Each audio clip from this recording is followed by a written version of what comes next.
I want to talk a little bit about selecting and working with Mammoth ivory as an expensive material, and a lot of people don't feel like fooling with it. So this knife and sheath is what can be done with low-grade material that you can work with. It's not difficult working with really nice material like this, sets already cut, already polished. The problem is it can be $200 a set, and that's out of the price range for some knife makers.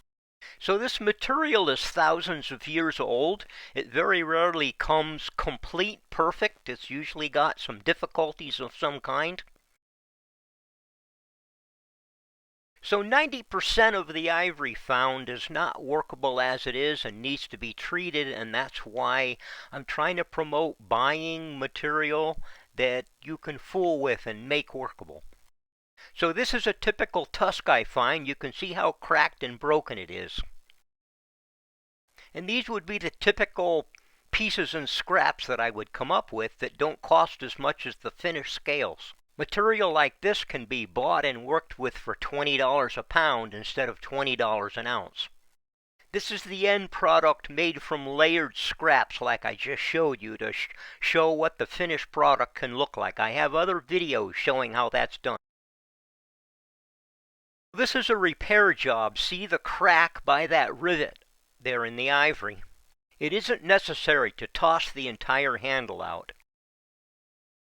Out just the damaged section as I show you there, and I back it with a stronger material, and I fill it in with ivory dust and super glue, and I show how that's done in another video.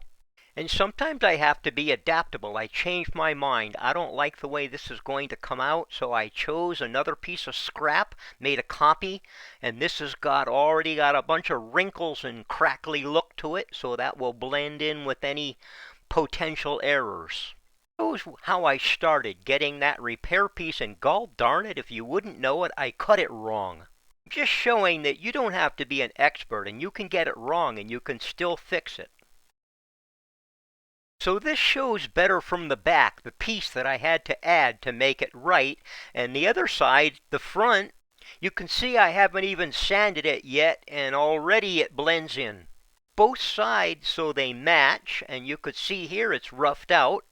And you can see the amazing gap that I have there between the two ivories, but do not despair.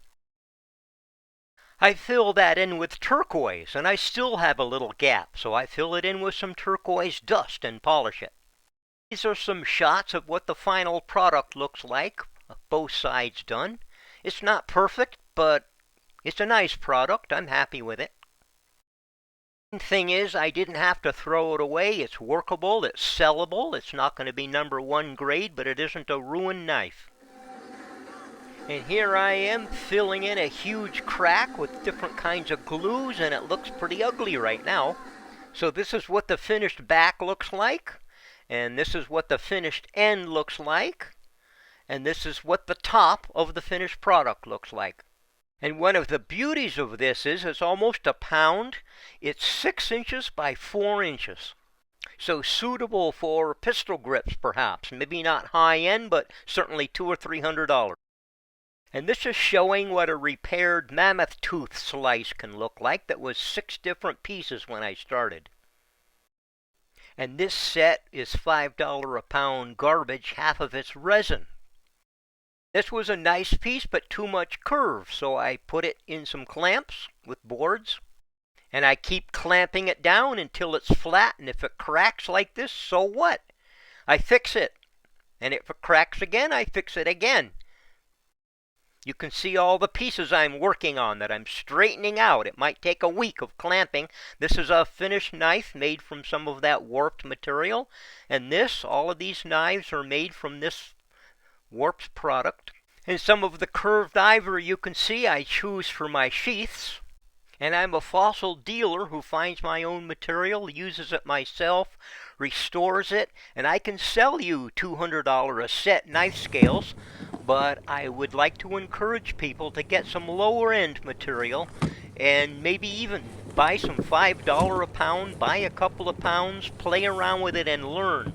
And I have other videos showing as best I can how to repair, how to fix, how to select.